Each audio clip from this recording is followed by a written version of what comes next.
Hey, July 20th, your weekly Lake of the Ozarks fishing report, brought to you by James Dill Guide Service and Crockett Gator Bait Company. Um, Lake level is 659.8, I believe it is right now. Generation is pretty much, slowed down, almost non-existent, say 1700 cubic foot per second, which is basically a trickle. But I have noticed, like, during the days, usually in the afternoon, maybe 1 o'clock, 1 to 5, it kind of varies, but there's a period in the afternoon where they usually ramp it up, and they'll run 22,000. They really crank it up. I'm assuming that's probably to generate some electricity, for some reserve for all electric they're burning with it, hot days and all. But so they'll crank it up a little bit. Does that affect the fishing? I'd say short answer, yes. How much? I'd say for that shorter period of time, by the time they set up or move, they're cutting it back down. But if you do have some fish that are out on Main Lake, and they ramp that up, the fish will go from, say, down in the water column, maybe 15, 18 foot, and some of them will come up and they'll feed, or they'll reposition. If they're, kind of spread out up on top of a flat point or up on a ridge, it'll take just a couple minutes, and they'll run and they'll slide to the off side of it or the upstream side of it, normally where that current's coming down and hits it and deflects and comes up over it, and they just kind of use that as ambush point. So if you're out there and you do notice them crank that power up and you're not already catching them, you may want to switch things up just a little bit, and and try to take advantage of that current, putting these fish in more of a feeding mode and maybe a little different position. Man, the bite's been I'm going to say fairly well this past week. We had some slow days, but for the most part, it's pretty darn consistent in the mornings. And I'll say from 5:30 to 10:30, it's fairly consistent. Maybe more like 9:30. If you have a lot of cloud cover or little boat, not much boat traffic, it'll extend your productive fishing, let's say, a little longer. We've just been concentrating on various things this week. Between Denise and I both having quite a few trips, and then also Saturday I got to go out with a good friend of mine, and we kind of went and did something a little different. We kind of went up lake a ways. We were up there around 45 to 50, somewhere around in there, and we were catching fish back in the shallows.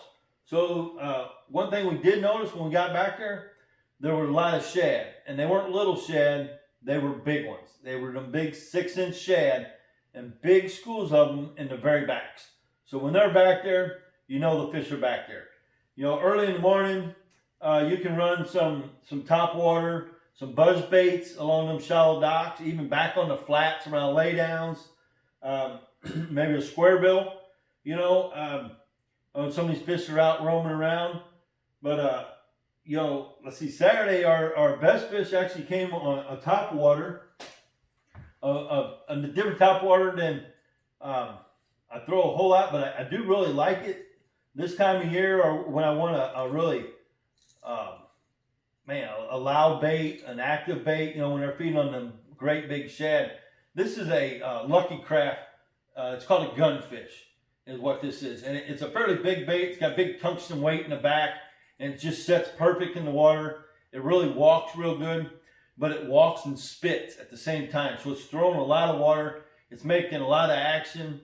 You can walk it like almost in place without retrieving it. So it's in the strike zone a long time. Some of the fish we caught were kind of back on some laydowns, some old stumps, some trees in the water.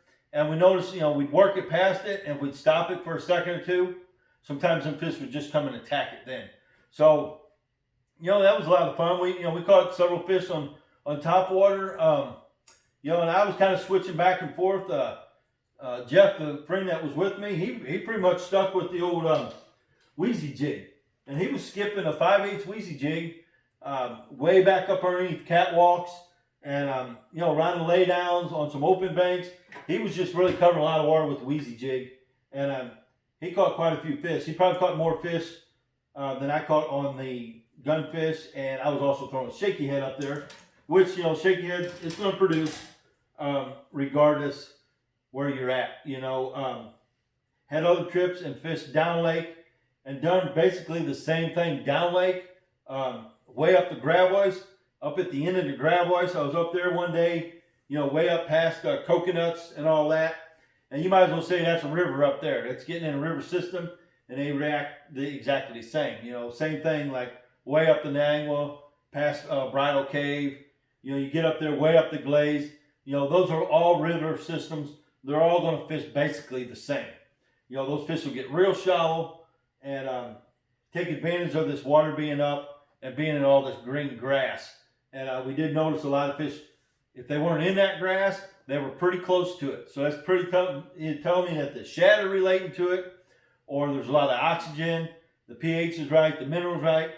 You know, whatever it is, I'm not really concerned why, just that that's where they're at, and we kind of figured that out. So it doesn't matter what river arm you're going to go to, any of the arms, just go way up in them, and you know, try some shallow fishing. You know, down lake, you know, as far as color, down lake's still clear. Up the lake was just a good color. It was stained though. It was definitely stained, a little more to my liking. Actually, both of us that were up there fishing, we both really like that little dirtier water. The fish get shallower, obviously. They're not as spooked. So, you know, you get up in that little dirtier stained water, you can get a little shallower, get a little closer. But what I was getting at down lake, that water's a little clear. And then say, I don't know, from the four-way, you know, Lynn Creek area all the way down to Bagnell Dam, pretty clear. Those fish seem to be relating to more, bluffy stuff, you know, maybe shelves on bluff, rock slides, bluff ends, main lake docks, you know, still some points that are, maybe has some deep water that comes up fairly close, but you kind of got a flat, you know, say you're throwing up an 8-10 foot of water, but the boat's sitting in, say, 25. So you got a pretty steep little drop or a pretty good slope. And, you know, we're just working that shaky head. You know, just that quarter ounce seems to just still be working really well. It's just kind of a smaller, subtle bait, you know. This is that Crocodile Shaky Pro. If you've never used them, it's just a really simple application that anybody can use. That's what makes it so good. It's just got a coil spring keeper. You just take your whatever worm, wherever your choice is, just that zoom. You use that straight point to line your worm up right at the tip of that nose, and you just rotate it. And all it does is run that bait right up tight to the head, okay, and it holds it on there. It holds it on there really well, all right? And then you just take your hook, run it all the way through your worm, and let it lay flat on there. And you just pinch that tip in there so it doesn't dull up your tip as you're dragging through rocks. If you're bringing through brush, it won't get hung up so much, you know. But you know, when they bite it, that pops right out. So that's a simple application. You know, I like throwing it on, say, 12, 15-pound test. And if you get in around them docks, some shallow docks, and you want to flip way back in there, you know, you can go up to 17-pound test. When I get up to that higher line size, I usually go up to that 5/16. You know, it just flips easier, a little more momentum. Similar to like if you're flipping a jig, the 3/8 ounce won't flip as easy as, say, a 1/2 ounce. So if you're going to flip docks and you want to get way back in there, you want to throw maybe the 5/16 head or the 1/2 ounce, say a zapper head. Like this is a 1/2 ounce zapper, and I've got on the back of it, I'm either running a, say, a Sweet Beaver by Reaction Innovation, or this is a D-Bomb by Missile, or, you know, one of our muskrats, you know, from Crocodile. They're all three similar, but they all three have different characteristics. So you want to kind of vary your trailer to see what's going to trigger you some bites, you know. But what I'm saying is that a half-ounce jig, say on 15 or 17, will really get a lot of momentum when you're flipping it. You don't have to put so much effort, and it'll go back in. A lot of times it'll slide back on that over that water a lot more. It'll skip, and it'll carry itself back in them hard to reach places where them fish are getting on these hot summer days.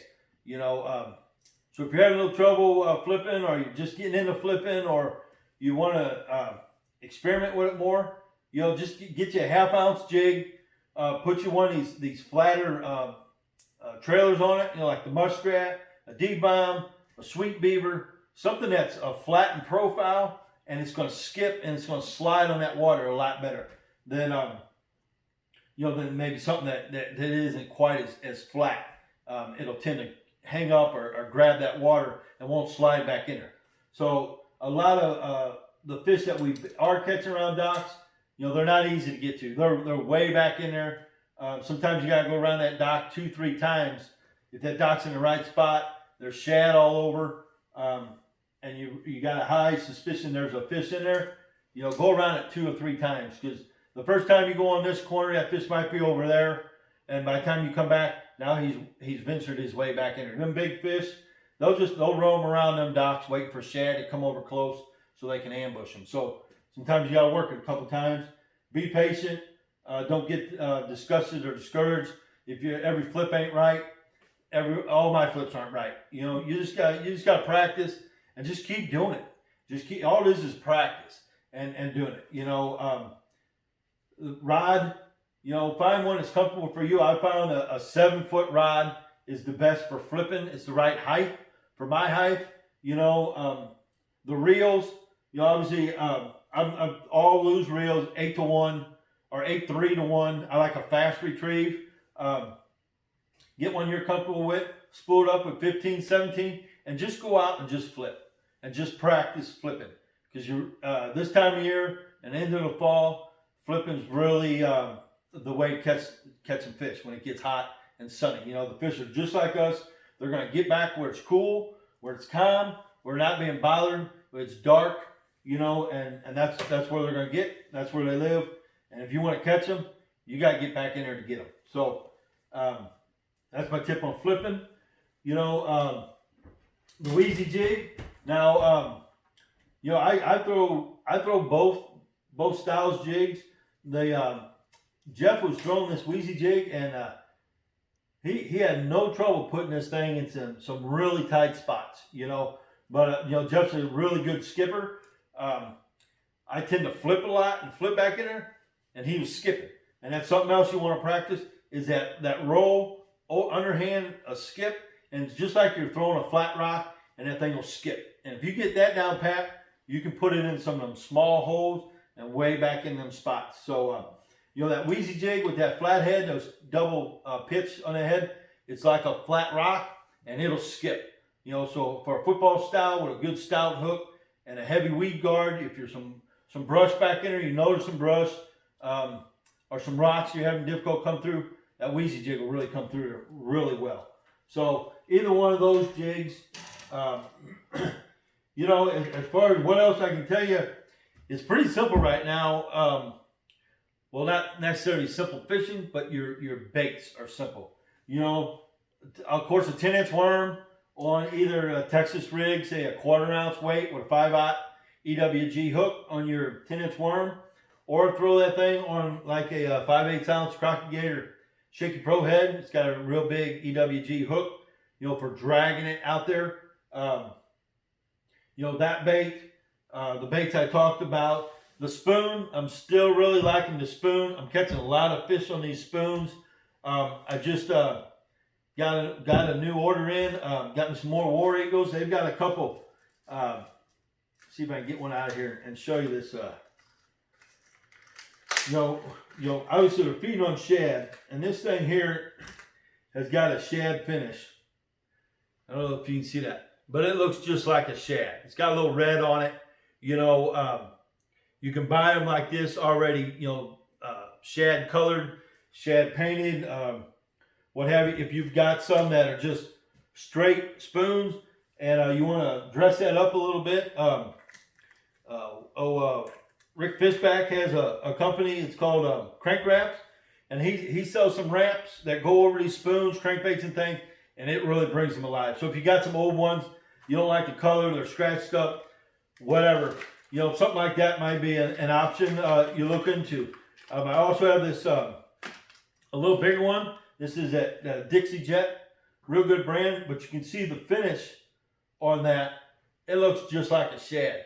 So when I see them shad out there on the main lake schooling, and I look at my graphs and point that live scope over there, and I see them big arches and them big fish swimming around underneath there, I'm gonna pull out one of these Dixie Jet spoons. Boy, they got some good hooks, and it looks just like a shad.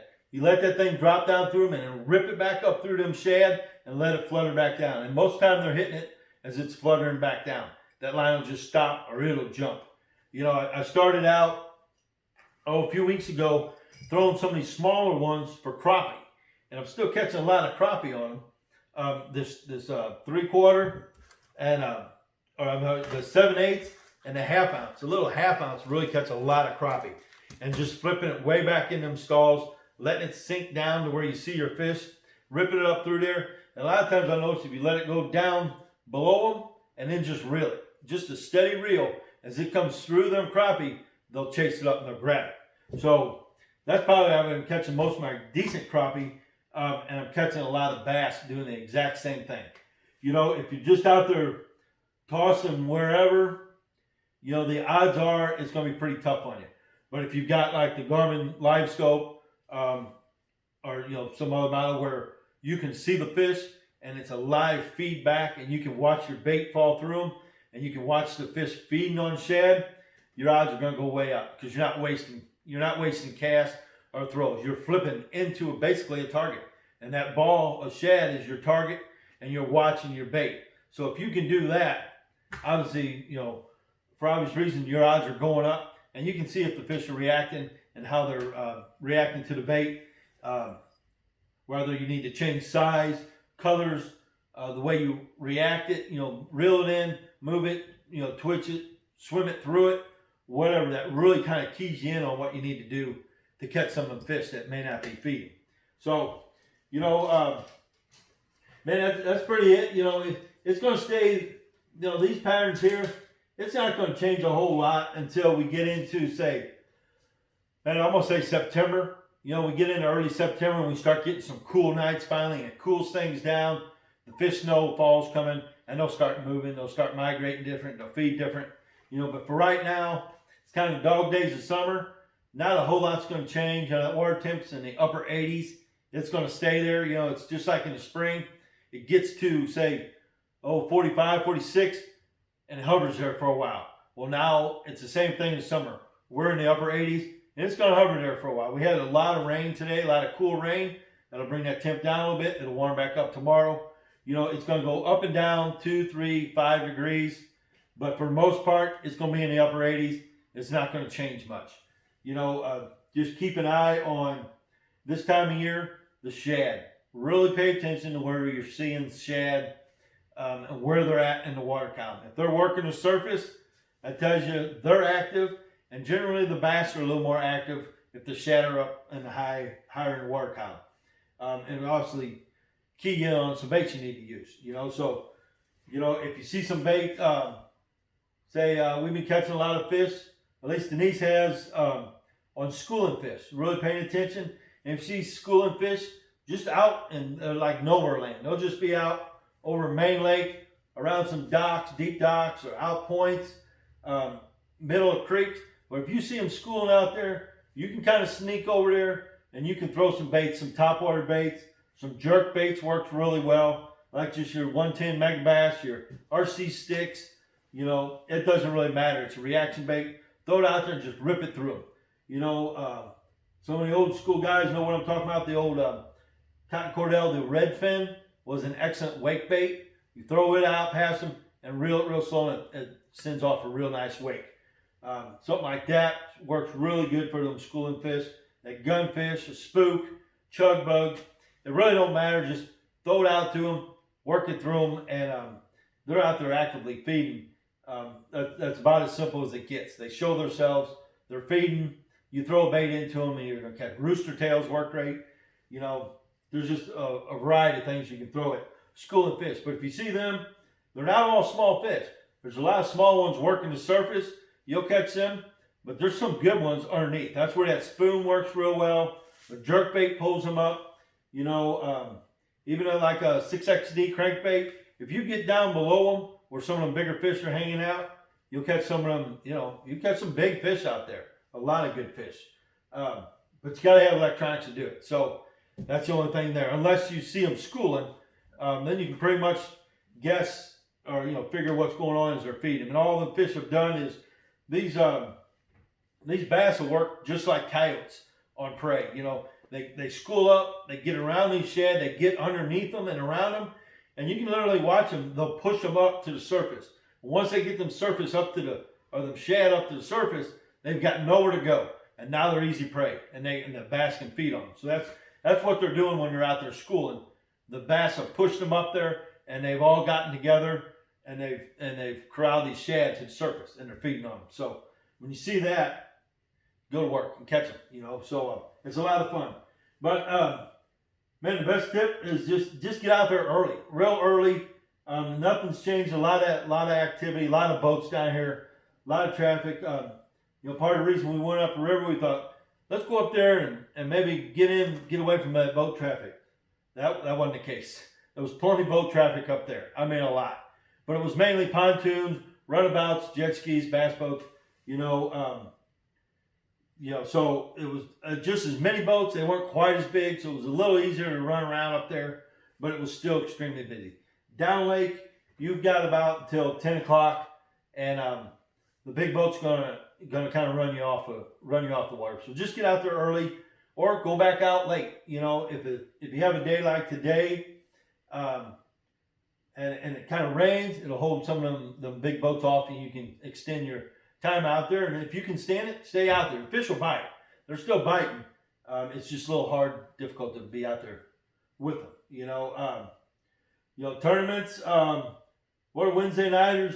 I think last Wednesday, I don't know. I'm thinking 13 or 14 may have won it. A little bit down, you know.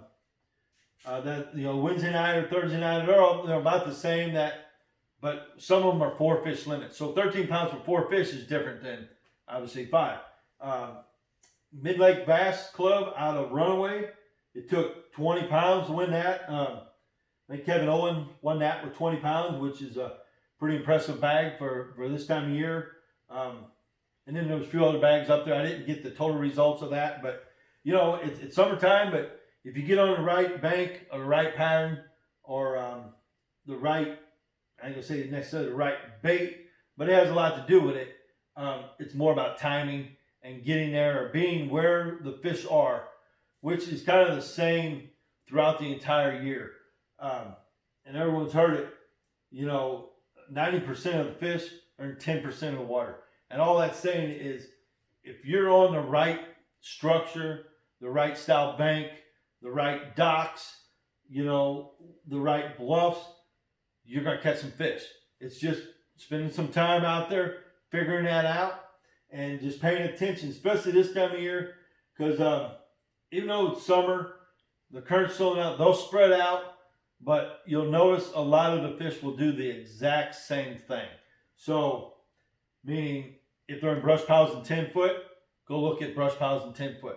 If they're in docks in 3 foot of water, you know, in little pockets, that's where majority of them are, for whatever reason. If they're on bluff slides where you got rocks coming off and breaking up a bluff, there'll be a bunch throughout the lake. So it's just, you know, the Ozarks is a pattern lake. You know, everyone's got their spots, but you can ask anyone who's really consistent, does real well, it's a pattern lake.